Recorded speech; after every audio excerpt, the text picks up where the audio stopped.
कौन जीत रहा है यूपी? सबसे सटीक एग्जिट पोल 7 मार्च शाम 6 बजे से लगातार सिर्फ यूपी तक पर।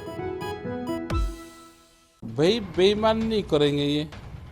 अपने जिसने भी वोट दे रखी है अपनी वोट की उसके घर तक पहुंचाने की जिम्मेदारी वोटर की है।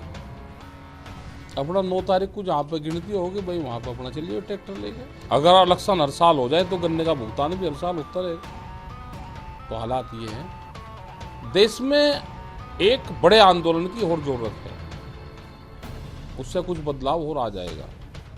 किसानों की फसलें डिजिटल इंडिया कैंपेन से जोड़ दी जानी चाहिए। अगर चुनाव हर साल हो तो गन्ने का भुगतान भी हर साल मिल जाएगा। ये कहना है किसान नेता राकेश टिकैत का। बागपत के बड़ौत पहुंचे टिकैत ने यूपी के विधानसभा चुनाव की मतगणना और किसानों पर दर्ज मुकदमों को लेकर कई बड़े बयान दिए हैं। वोट जिसने जहाँ दे ली, हम तो इलेक्शन से दूर रहते हैं, हम तो नॉन पॉलिटिकल रहे, इलेक्शन से दूर रहते हैं हम पूर्ण रूप से। लेकिन अपनी निगाह रखें, जो सरकार ने वादा करा उस पर पूरा करें। किसानों की फसलें भी डिजिटल इंडिया कैंपेन से जोड़ दी जाए। हमारा गन्ने का भुगतान जिस बेल्ट में हम यहाँ पे है, 1 साल से गन्ने का भुगतान नहीं है यहाँ पे शुगर फैक्ट्री को। कुछ फैक्ट्री इलेक्शन के दौरान भुगतान 10 दिन में भी दे रही, 15 दिन में भी दे रही। तो इसका मतलब यह है कि शुगर फैक्ट्री सरकार भुगतान करवा सकती है।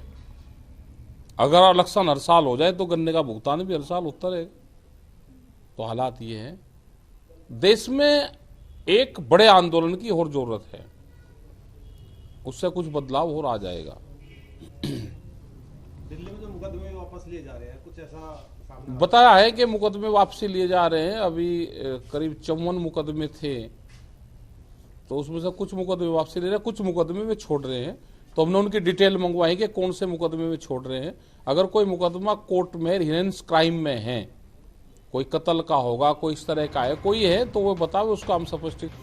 राकेश टिकैत ने कहा कि चुनाव मतगणना में गड़बड़ी हो सकती है, इसलिए 9 तारीख को मतगणना स्थल पर जनता ट्रैक्टर ट्रॉली लेकर पहुंचे और अपने वोटों की रक्षा करें। भाई बेईमानी नहीं करेंगे ये।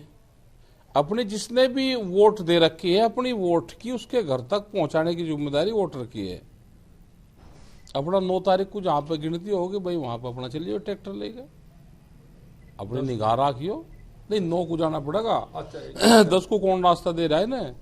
अपने रात का कपड़े लत्ते का इंतजाम करके ले जाइयो, अपना रोटी लेके जाइयो। रात कैसी नौबत आ रही है? सरकार तो है जी, निगाह की कैसी नौबत है? सरकार तो है। सरकार कहाँ सरकारी, जब सरकारी बेईमानी करने लगेगी तो निगाह तो जनता को रखनी पड़ेगी।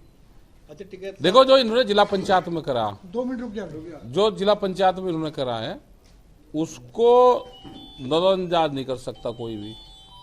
अपनी की निगाह रख लो गिनती पिनती में। मतलब है कहीं ना कहीं गड़बड़ की। हाँ गड़बड़ कर रहे हैं, ये कर दें गड़बड़। टिकैत ने कहा कि बीजेपी का जनता में विरोध हो रहा है और चुनाव में उनको काफी नुकसान भी हो रहा है, इसलिए ये लोग बेईमानी करेंगे। इसके साथ ही टिकैत ने यूक्रेन और रूस युद्ध से भारतीय छात्रों को निकालने को लेकर भी सरकार पर निशाना साधा। टिकैत ने कहा युद्ध में भी सरकार वोटों की तलाश कर रही है। ऑपरेशन को गंगा का नाम देकर युद्ध में भी वोट तलाशे जा रहे हैं। अब देखना होगा कि किसानों की नाराजगी के बीच यूपी का तख्त किसके हिस्से जाएगा। आपका राकेश टिकैत के बयान के बारे में क्या कहना है, आप हमें कमेंट कर बता सकते हैं। इसके साथ ही बने रहिए हरियाणा तक के साथ।